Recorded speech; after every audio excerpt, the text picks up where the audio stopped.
Artritis reumatoide. La artritis reumatoide es la enfermedad inflamatoria crónica articular más frecuente que existe, afectando según las áreas a un 0,5 hasta un 2% de la población. De esta frecuencia, asociada a la importante incapacidad funcional que conlleva, podéis deducir la importancia de esta enfermedad. Además, en los últimos años, la reumatología ha sufrido un vuelco muy importante, fundamentalmente en base a las nuevas terapias aparecidas en el tratamiento de esta enfermedad, que posteriormente se han hecho extensivas a otras patologías. Por definición, la artritis reumatoide es una enfermedad inflamatoria articular crónica, simétrica y destructiva, con afectación predominante de manos. Aparece sobre todo en pacientes adultos durante la cuarta y quinta década de la vida, con predominio del sexo femenino, con una razón de 3-1 con respecto a varones. Aunque existen algunas formas especiales de aparición en el anciano, es raro que aparezca en estas edades. Genéticamente existe una predisposición a padecer la enfermedad, ya que existe mayor predisposición entre los familiares de primer grado, y en gemelos monocigotos hay una mayor concordancia. Aunque existen multitud de estudios y genes identificados, resumiremos diciendo que los principales factores de riesgo genético identificados en la artritis reumatoide son el HLA-DR4 y los alelos relacionados con el antígeno de histocompatibilidad de clase 2.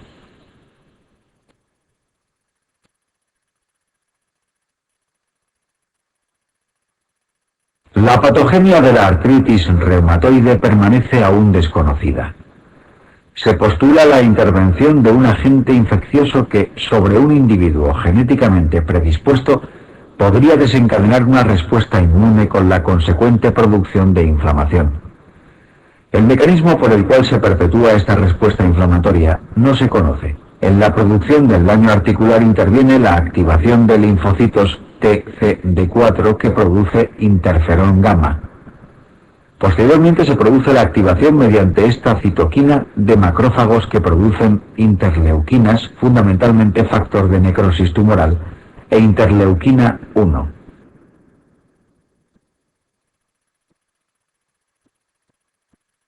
La liberación de estas interleuquinas favorecen los mecanismos que perpetúan y provocan el daño articular, como la neovascularización, el reclutamiento de células inflamatorias y la producción de enzimas degradadoras del cartílago, además de ser responsables de los síntomas generales. En el tejido sinovial se va produciendo un aumento de células de revestimiento sinovial y una infiltración sobre todo por linfocitos TCD4 y también mononucleares a nivel perivascular. La sinovial va creciendo y produciendo proliferaciones vellositarias, el llamado pannus, y libera sustancias por parte de los fibroblastos y células mononucleares que favorecen la degradación del cartílago y la aparición de lesiones óseas. Las interleuquinas 2 y el factor de necrosis tumoral parecen tener también un papel en la destrucción articular y no solo en las manifestaciones sistémicas, ya que directamente también producen activación de las células del pannus y del condrocitos.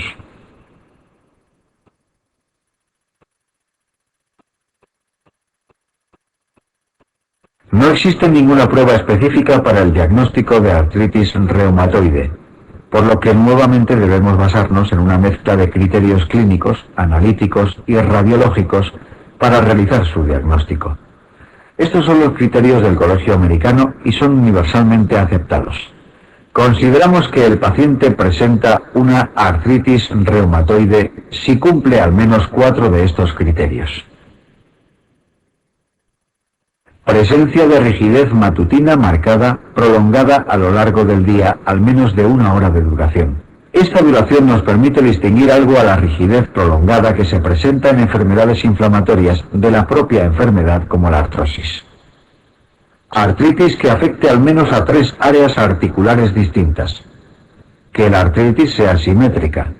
Que la artritis afecte a las manos. Que exista factor reumatoide positivo. La observación de nódulos subcutáneos característicos de nódulos reumatoides. La existencia de alteraciones radiológicas características, es decir, o erosiones u osteopenia yuxtaarticular.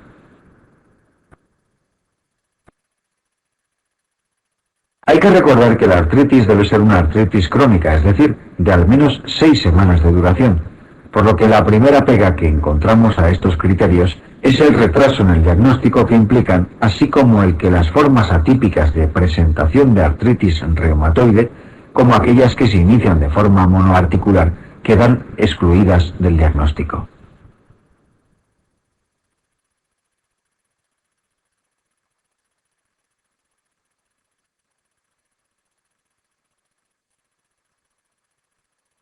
En una artritis reumatoide podemos observar alteraciones radiológicas muy características en fases avanzadas de la enfermedad, sobre todo, pero ninguna de estas alteraciones es exclusiva de la enfermedad. Además, idealmente no debemos esperar a la aparición de estas lesiones para realizar el diagnóstico e iniciar el tratamiento. Inicialmente pueden observarse en la radiología un aumento de partes blandas debido a la inflamación articular, pero posteriormente aparecen datos más característicos como la osteopenia en banda o la aparición de erosiones. Debido a la destrucción del cartílago termina por producirse una disminución del espacio articular. Pero este pinzamiento de la interlínea es regular en líneas generales, debido a que la inflamación afecta a toda la sinovial, a diferencia de lo que ocurre en la artrosis, donde el pinzamiento de la interlínea es irregular, debido probablemente a que intervienen más factores mecánicos. En fases avanzadas de la enfermedad se produce una destrucción articular importante con aparición de luxaciones articulares y de anquilosis. Existen estudios que han evidenciado que las erosiones pueden aparecer en los primeros años e incluso meses de evolución de la enfermedad, por lo que el tratamiento debe ir encaminado a inducir la remisión de la enfermedad desde el principio. La resonancia magnética detecta lesiones características como las erosiones en fases mucho más tempranas que la radiología convencional. A nivel cervical, el daño característico de la enfermedad puede verse cuando aparece en una radiografía lateral en flexión, donde se observa un aumento de distancia superior a 3 milímetros entre la apófisis odontoides y el arco anterior del atlas.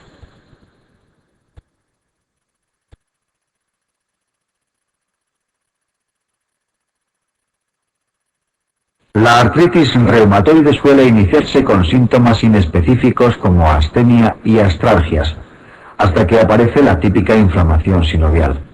La inflamación y la destrucción articular provoca dolor, impotencia funcional y derrame articular, además de otros signos externos de inflamación como rubor y calor. Característicamente, los pacientes con artritis reumatoide presentan una rigidez articular muy marcada, que en los casos graves llega a mantenerse durante todo el día.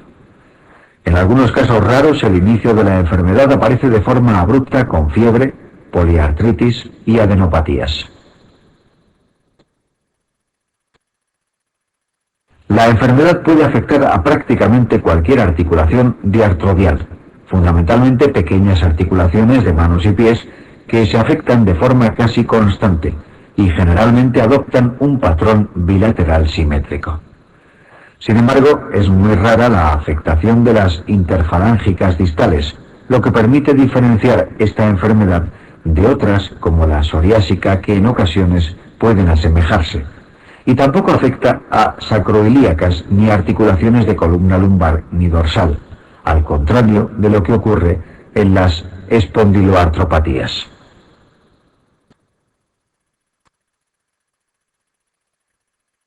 A nivel de la columna cervical puede afectarse, hasta en un 40% de los casos, la columna cervical a nivel de la primera articulación, la atloaxoidea, con desarrollo de subluxación entre apófisis odontoides y el arco anterior del atlas. En la AR podemos encontrar también otras manifestaciones articulares como la aparición de tenosinovitis y roturas tendinosas, consecuentes a la inflamación mantenida.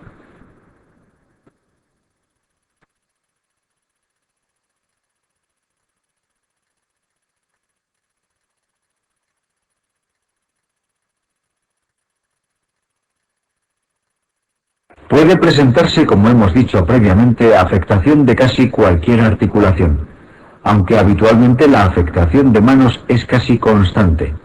Se afectan en un 90% de los casos las metacarpofalángicas y las interfalángicas proximales, aunque la afectación de muñecas también es muy habitual, en un 80% de los casos. A este nivel, las deformidades características son la subluxación de las metacarpofalángicas con aparición de ráfaga cubital, la flexión de la interfalángica proximal con hiperextensión de la distal, llamada deformidad en boutonniere o en ojal, y la flexión de la interfalángica distal con hiperextensión de la proximal o deformidad en cuello de cisne. La afectación de pies, fundamentalmente de metatarsofalángicas, es muy habitual también. A este nivel existe tendencia al hundimiento del antepié y ensanchamiento del metatarso. Pueden afectarse grandes articulaciones como rodillas, caderas, hombros y tobillos, pero también otras articulaciones como temporomandibulares o esternoclaviculares.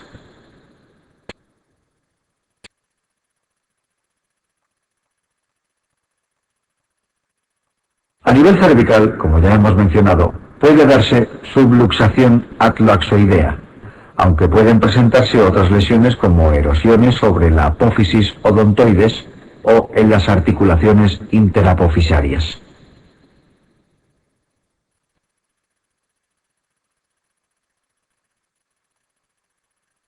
Analíticamente, la artritis reumatoide no ofrece ningún dato específico para el diagnóstico, pero la positividad de factor reumatoide es un dato muy importante, ya que aunque no aparezca en todos los pacientes ni sea específico de la enfermedad, constituye uno de los criterios diagnósticos y además es un factor pronóstico. Los pacientes con formas seropositivas de la enfermedad presentan más frecuencia de manifestaciones extraarticulares y un peor pronóstico por presentar una artritis más destructiva o erosiva. El factor reumatoide puede ser una IgG, IgA o IgM.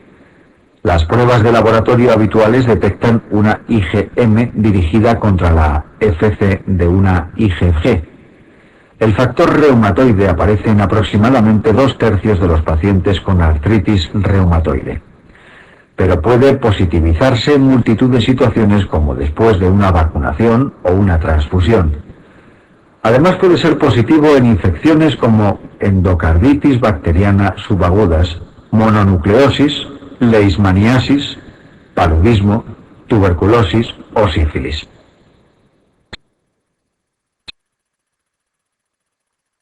También puede ser positivo en enfermedades como hepatopatías crónicas o sarcoidosis y en enfermedades autoinmunes como el lupus, pero fundamentalmente en el síndrome de Sjögren, donde resulta positivo en un 80% de los pacientes. Hasta un 5% de la población general puede presentar títulos positivos de factor reumatoide, y esta frecuencia aumenta con la edad de la población, llegando a ser positivo hasta en un 15% de los pacientes ancianos. Debemos recordar que existen otros anticuerpos que pueden tener utilidad en la artritis reumatoide. Fundamentalmente los anticuerpos antipéptido citrulinado, que, aunque no está bien definido aún su papel, pueden tener un papel diagnóstico y sobre todo pronóstico en la artritis reumatoide.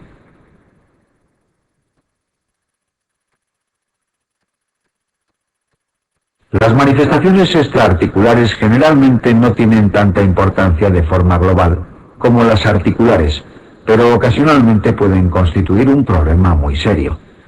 Generalmente estas manifestaciones son más habituales con títulos altos de factor reumatoide. La manifestación extraarticular más frecuente son los nódulos reumatoides. Estos aparecen prácticamente solo en pacientes con factor reumatoide positivo. Suelen aparecer sobre zonas de presión como el codo o el occipucio o el tendón de Aquiles y no dolorosos habitualmente. El fenómeno focal inicial a nivel del nódulo es una vasculitis focal. A nivel oftalmológico, lo más habitual es el desarrollo de un síndrome seco secundario. La epiescleritis o el desarrollo de una escleritis perforante es poco frecuente. A nivel pulmonar, la pleuritis es la manifestación pulmonar más habitual, aunque suele ser asintomática. El líquido pleural, en este caso, presenta la peculiaridad de ser un exudado con glucosa muy disminuida y proteínas y LDH elevadas, además de cursar con adenosindeaminasa elevada, característica que hace en ocasiones muy difícil diferenciar el derrame pleural tuberculoso del ocasionado por la artritis. En esta enfermedad, sin embargo, se produce un descenso de complemento que no ocurre en la tuberculosis. Los nódulos reumatoideos pulmonares pueden ser únicos o múltiples y suelen ser periféricos y aparecen en pacientes con factor reumatoide positivo, generalmente varones. Cuando aparecen en un paciente con neumoconiosis, recibe el nombre de síndrome de Kaplan. Otras manifestaciones menos habituales son la neumonitis y posterior fibrosis, de predominio en bases y en casos graves, empeorando el pronóstico de la enfermedad. La bronquiolitis obliterante y la hipertensión pulmonar son poco frecuentes.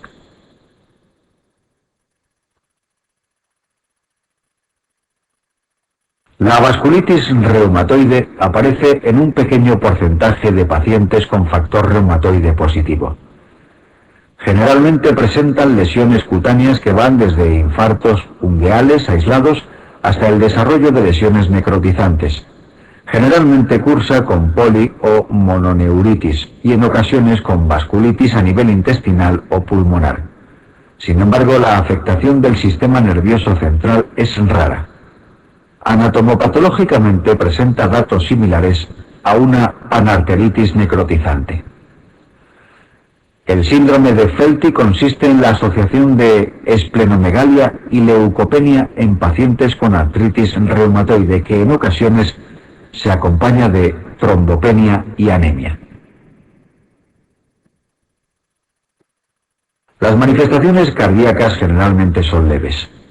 Lo más habitual es una pericarditis leve que suele ser asintomática, aunque pueden presentar lesiones más graves como miocarditis, amiloidosis o endocarditis. La osteoporosis es una complicación habitual de la enfermedad, debido a la osteopenia que produce la propia enfermedad, al uso de corticoides y a la inmovilidad de los enfermos.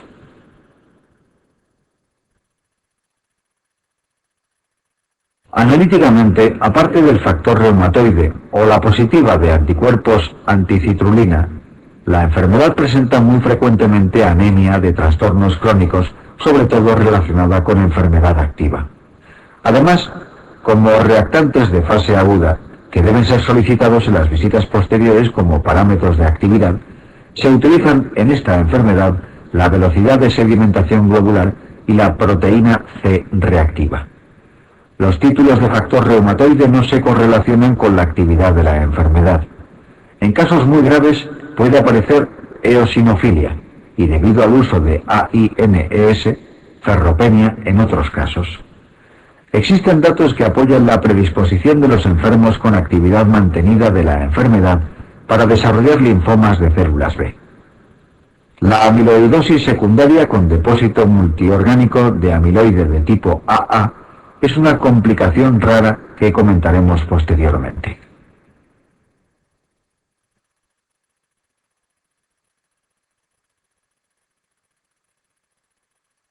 Cuando observamos deterioros de la función renal o alteraciones del sedimento en un paciente con artritis reumatoide, debemos realizar un diagnóstico diferencial de las distintas causas posibles. Entre ellas hay que destacar el daño por AINES, ya que estos enfermos precisan dosis de estos medicamentos en mayor o menor medida de forma casi constante. Los antiinflamatorios pueden producir una nefritis intersticial o una necrosis tubular aguda. Sin embargo, el problema fundamental lo presentamos si encontramos proteinuria en un paciente con artritis reumatoide. En este caso debemos considerar fundamentalmente tres posibilidades. La aparición de una glomerulonefritis en el seno de la enfermedad, la asociación con fármacos y el desarrollo de una amiloidosis.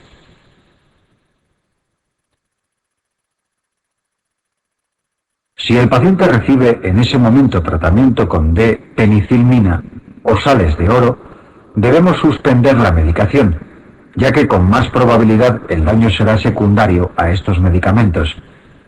Aunque este es un problema ya poco frecuente, porque estos fármacos se utilizan ya muy poco en el tratamiento de la enfermedad. En pacientes con una artritis reumatoide de larga evolución, sin tratamiento de fondo o con mala respuesta, con persistencia mantenida de actividad de la enfermedad, debemos considerar el diagnóstico de amiloidosis secundaria por depósito de amiloide de tipo AA. En estos casos, además, la amiloidosis suele provocar diarrea por afectación intestinal, colestasis por depósito hepático o insuficiencia cardíaca. La aparición de una glomerulonefritis mesangial o membranosa de forma aislada en la artritis reumatoide está descrita, aunque no es habitual, como tampoco lo es el desarrollo de daño renal en una vasculitis.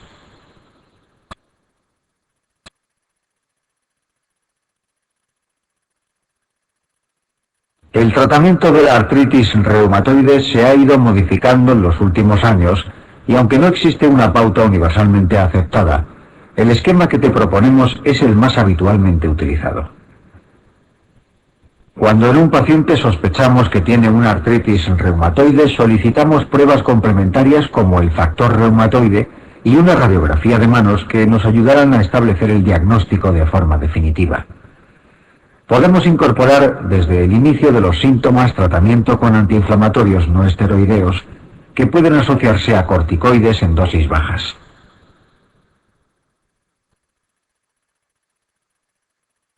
Una vez que tengamos seguridad en el diagnóstico de la artritis reumatoide, debemos incorporar lo antes posible un fármaco modificador de la enfermedad. Aunque existen varias posibilidades, el metotrexate es el más utilizado. Se comienza con una dosis de 5 miligramos semanales y se incrementa progresivamente hasta llegar a los 20 miligramos a la semana. En los pacientes que no conseguimos el control de los síntomas inflamatorios, podemos pasar a combinar el metotrexate con otros fármacos, siendo la hidroxicloroquina y la sulfalsacina las combinaciones más habituales empleadas.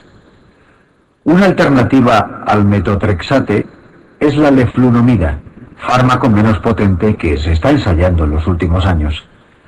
Este se puede utilizar solo o en combinación con otras terapias. En los pacientes que tampoco se controla la enfermedad pasaremos a utilizar terapias biológicas, fundamentalmente fármacos antifactor de necrosis tumoral.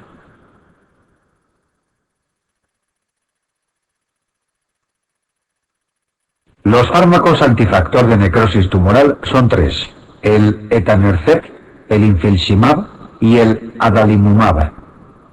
Todos ellos se administran por vía parenteral y son en general muy eficaces desde el inicio del tratamiento, aunque su coste es muy elevado. Dentro de los efectos secundarios que producen, debemos destacar el aumento de infecciones, con especial relevancia la reactivación de tuberculosis latentes. Pueden producir anticuerpos antinucleares, aunque es raro que produzcan un cuadro de lupus inducido. Reacciones locales en el punto de punción o alérgicas. También pueden producir empeoramiento de la insuficiencia cardíaca.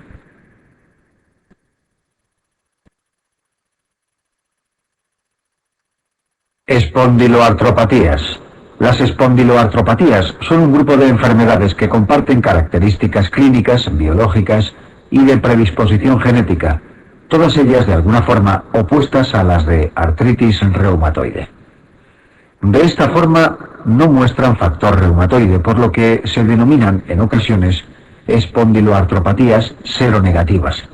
Tampoco muestran nódulos reumatoides.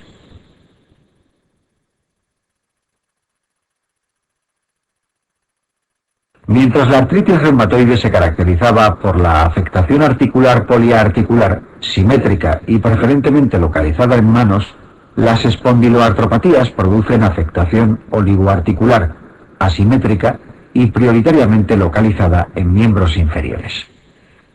Si en la artritis reumatoide solo se afectaba un tramo del esqueleto axial, la columna cervical, y esto ocurría solo en el 40% de los casos, en las espondiloartropatías la afectación del esqueleto axial es la norma, y se localiza prioritariamente en las sacroilíacas y la columna dorsolumbar.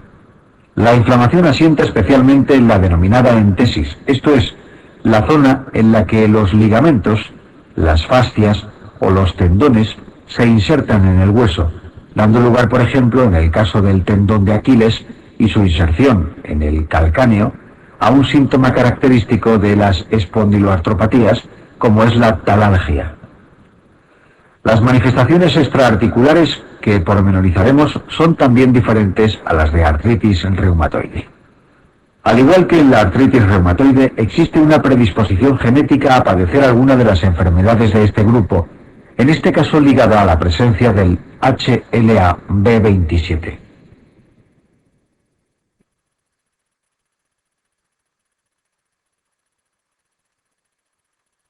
Espondilitis anquilosante. Criterios diagnósticos. La espondilitis anquilosante es el paradigma de las espondiloartropatías. Se diagnostica mediante los siguientes criterios diagnósticos. El criterio radiológico es inexcusable y consiste en la presencia de sacroileitis. A este criterio hay que añadir uno de los siguientes criterios clínicos, o bien la limitación de la movilidad dorsolumbar, que se cuantifica mediante el test de Schober, la limitación de expansión torácica, que se objetiva mediante la comparación del perímetro torácico en inspiración y expiración forzada, y finalmente por la presencia o el antecedente de un dolor dorsolumbar de características inflamatorias. Esto es de comienzo insidioso, por debajo de los 40 años, exacerbado con el reposo, acompañado de rigidez tras la inactividad y que solo muestra alivio con el uso de antiinflamatorios no esteroideos. Uno de estos criterios clínicos, junto a necesariamente la sacroileitis radiológica, establecen el diagnóstico de espondilitis anquilosante.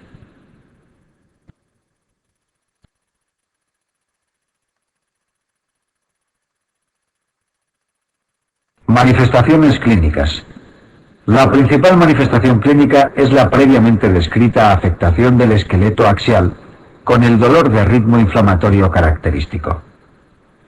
Dentro de las articulaciones periféricas, las más frecuentemente afectadas son las más proximales, caderas y hombros.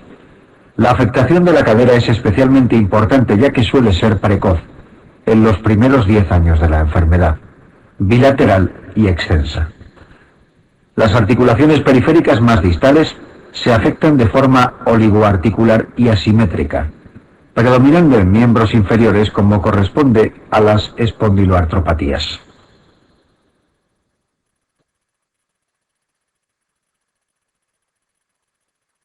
Manifestaciones extraarticulares.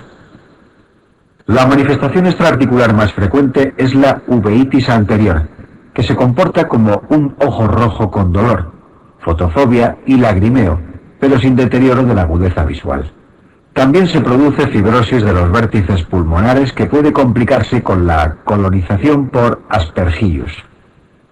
A nivel cardíaco, la fibrosis del tejido de excitación-conducción puede dar lugar a diferentes grados de bloqueo, y la afectación del anillo valvular aórtico puede producir insuficiencia aórtica. Son frecuentes las lesiones inflamatorias en tubo digestivo, similares a las de la enfermedad inflamatoria intestinal, pero habitualmente subclínicas.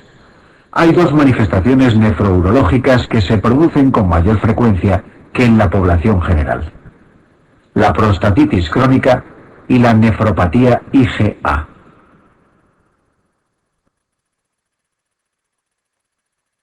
Analítica. Desde el punto analítico, la enfermedad es poco expresiva. Podemos encontrar elevación de la VSG y anemia de trastornos crónicos. Algo más específica es la elevación de la IgA. En el 90% de los pacientes con espondilitis anquilosante encontramos HLA-B27, lo que constituye la asociación más estrecha entre un haplotipo del sistema HLA y una patología, pero recuerda que no es un criterio diagnóstico y que el 10% de los pacientes con espondilitis anquilosante son HLA-B27 negativos.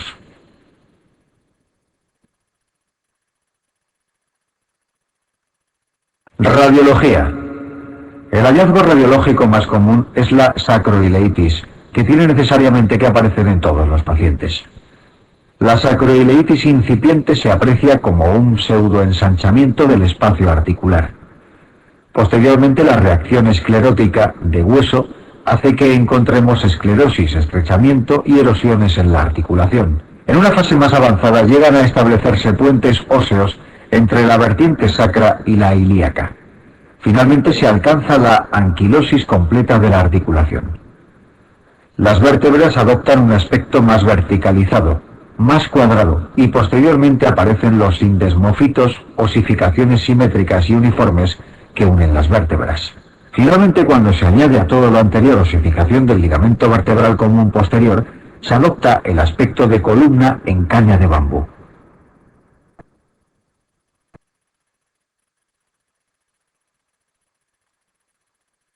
Tratamiento.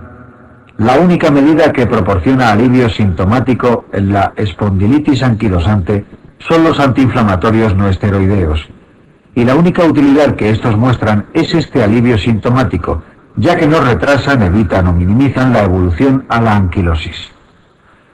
La rehabilitación con actividades como la natación o las medidas higiénicas como el reposo en cama dura son de utilidad para disminuir la limitación funcional y evitar las deformidades. La sulfasalacina y el metotrexato solo han mostrado su eficacia en el control de la afectación de articulaciones periféricas, pero no tienen ninguna eficacia frente a las manifestaciones del esqueleto axial, que son la principal manifestación de la enfermedad. Recientemente los ensayos con anti-TNF-alfa han mostrado una respuesta espectacular en esta enfermedad, proporcionando alivio de los síntomas, deteniendo la progresión de la enfermedad e incluso revirtiendo la anquilosis.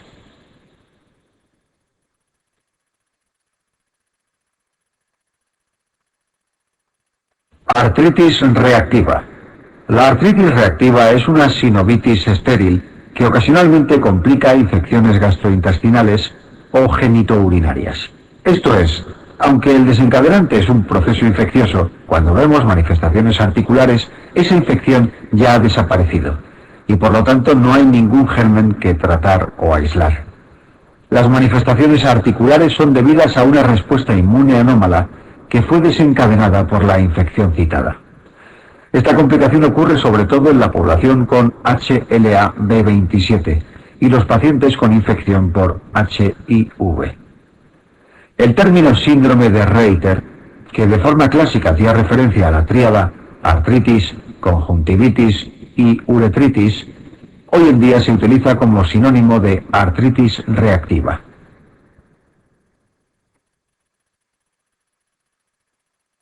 Las infecciones gastrointestinales que pueden dar lugar a esta complicación son las producidas por Shigella, Salmonella, Yersinia y Campylobacter. En este caso, la artritis reactiva puede aparecer a cualquier edad y no hay predominio sexual. La infección genitourinaria que provoca a esta complicación es la uretritis por clamidia. Suele aparecer en gente joven y con predominio en el sexo masculino.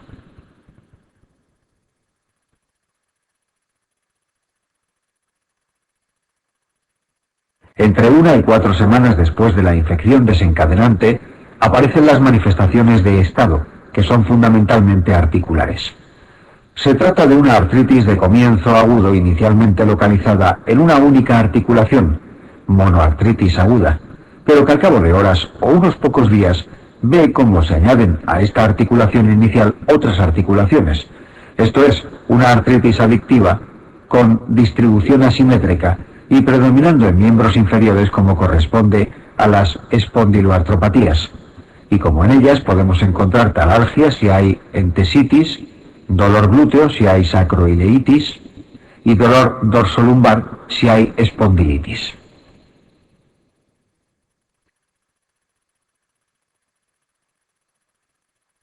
Coincidiendo con las manifestaciones articulares encontramos las manifestaciones extraarticulares que incluyen la presencia de conjuntivitis o uveitis anterior, úlceras orales indoloras, onicopatía e independientemente de la infección desencadenante, podemos encontrar en esta fase de estado una diarrea no infecciosa o una uretritis estéril.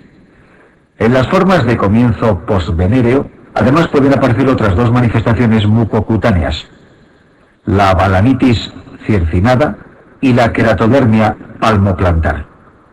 En el diagnóstico de la artritis reactiva, las pruebas microbiológicas no serán de utilidad, ya que tanto los hemocultivos, el cultivo del líquido sinovial, el copro, urocultivo o el cultivo del exudado uretral será estéril. Y lo que puede ser de utilidad es la práctica de serologías. El diagnóstico es, por lo tanto, clínico. El principal problema de la artritis reactiva es que, a pesar de tener un comienzo puntual, a menudo da lugar a múltiples recidivas o incluso a un proceso articular crónico. Por ello, además del tratamiento con AINES, es necesario a menudo recurrir al tratamiento de fondo con metotrexate o sulfasalacina y recientemente con anti-TNF-alfa, que, como en otras patologías del grupo, está demostrando su eficacia. El tratamiento con antibióticos no ha demostrado su eficacia cuando ya existen manifestaciones articulares. Espondiloartropatías en paciente HIV. Los pacientes con infección por HIV presentan cuadros de artritis reactiva especialmente agresivos, especialmente en sus manifestaciones mucocutáneas. En ellos el tratamiento indicado son los antirretrovirales.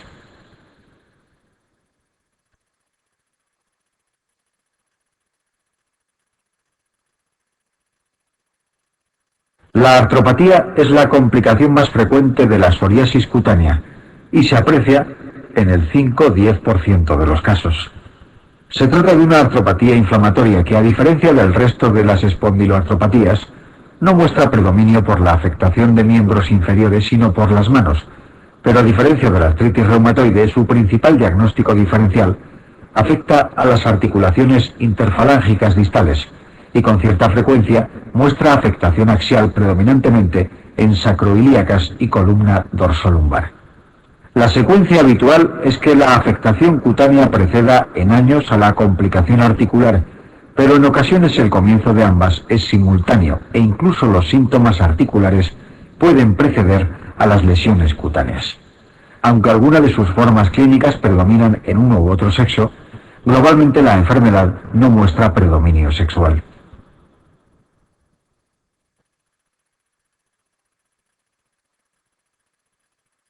Artropatía psoriásica. Formas clínicas. Las dos formas más habituales son la oligoartritis asimétrica y la poliartritis simétrica localizada en manos, que obviamente puede parecerse mucho a la artritis reumatoide.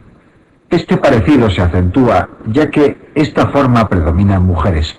Se asocia al HLA-DR4 e incluso puede mostrar factor reumatoide positivo.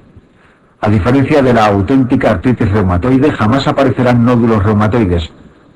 A menudo habrá onicopatía y se afectan las interfalángicas distales. En un pequeño porcentaje de pacientes participa el esqueleto axial en forma de sacroileitis unilateral y espondilitis. La afectación aislada de las interfalángicas distales es propia de varones. Finalmente, en menos del 5% de los casos, se produce un cuadro intensamente destructivo, denominada artropatía mutilante.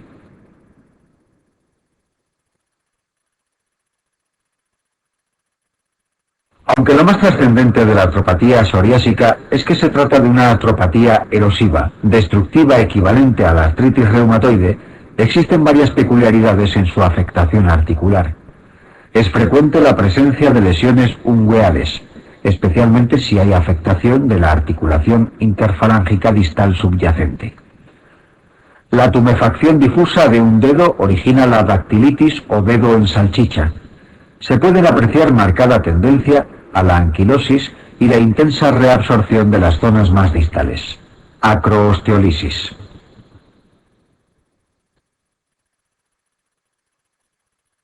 Diagnóstico. El diagnóstico es clínico y se basa en la presencia de un cuadro articular compatible especialmente en el contexto de un psoriasis cutáneo.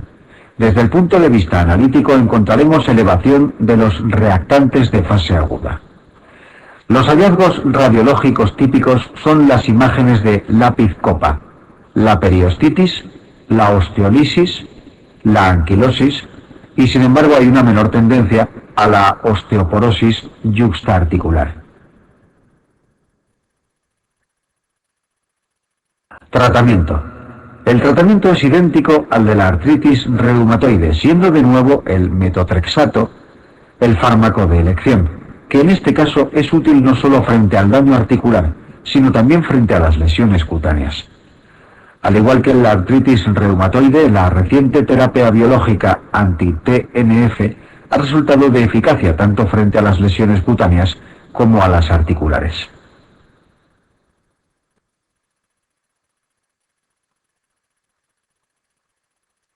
Artritis asociada a la enfermedad inflamatoria intestinal. Tanto la colitis ulcerosa como el Crohn tienen como manifestación extraintestinal más común la afectación articular. Esta tiene dos posibles patrones: la afectación de articulaciones periféricas, que es algo más frecuente, y la afectación del esqueleto axial. La afectación de articulaciones periféricas se produce de forma paralela a los síntomas intestinales, produce una artritis no erosiva y su tratamiento sería con cualquier medida que aliviase los síntomas digestivos, corticoides, colectomía, etc. Si existe únicamente afectación de articulaciones periféricas, no hay mayor prevalencia de B27 que en la población general. Sin embargo, los síntomas referidos al esqueleto axial son independientes de la clínica intestinal. Solo responden al tratamiento con antiinflamatorios, y en este caso sí hay una estrecha asociación al HLA-B27, 70%.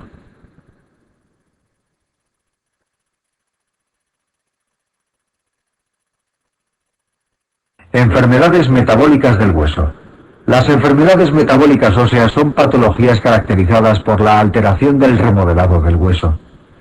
Este permite la sustitución de hueso nuevo por hueso viejo en los adultos durante toda su vida. El proceso se inicia por la fase de resorción ósea, llevada a cabo por los osteoclastos, que eliminarán una zona de hueso antiguo. A continuación, los osteoblastos secretan tejido osteoide que rellena la zona de hueso previamente eliminada. El tejido osteoide, para finalizar el proceso, se debe mineralizar al añadirse hidroxiapatita. Las tres enfermedades que vamos a repasar a continuación son la osteoporosis, la osteomalacia y la enfermedad de Paget. En la osteoporosis se produce una resorción ósea más intensa que la formación posterior de hueso por los osteoblastos. De esta forma, la cantidad de masa ósea va disminuyendo de forma progresiva. La osteomalacia es una enfermedad metabólica donde el trastorno se sitúa al final del proceso, en la mineralización. La resorción y la formación de tejido osteoide son normales, pero bien por falta de calcio o de fósforo, no se forman de forma adecuada los cristales de hidroxiapatita que deben mineralizar el hueso. Por este motivo, la estructura ósea se ve debilitada. Finalmente, en la enfermedad de Paget se produce en una serie de focos óseos un trastorno profundo del remodelado. En la fase inicial de la enfermedad se activan los osteoclastos de forma muy intensa y posteriormente se produce la activación de la formación de hueso de forma muy desordenada. El resultado final es un hueso muy alterado con zonas de osteopenia y zonas osteoescleróticas muy cercanas.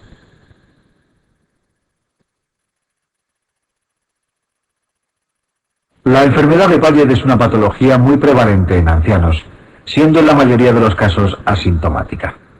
Su etiología es desconocida, aunque parece existir alguna predisposición genética, dada la alta asociación de la enfermedad en familiares de primer grado. También se ha especulado con la influencia de los paramyxovirus en el desarrollo de la enfermedad. Se han encontrado inclusiones de estos virus en los osteoclastos de estos pacientes, que podrían alterar su función e iniciar la enfermedad.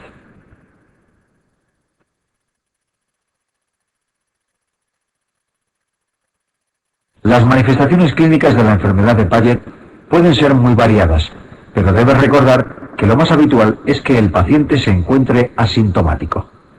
Las manifestaciones locales son el dolor óseo, la deformidad del hueso afecto, la más típica es la tibia en sable, la artropatía por vecindad, cuando se afectan las partes óseas de una articulación, y el aumento de la temperatura local por aumento de la vascularización en el hueso afecto.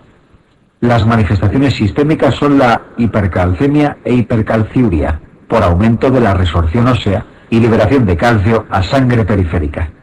También puede aparecer insuficiencia cardíaca por gasto elevado al estar aumentada la vascularización en el hueso afecto.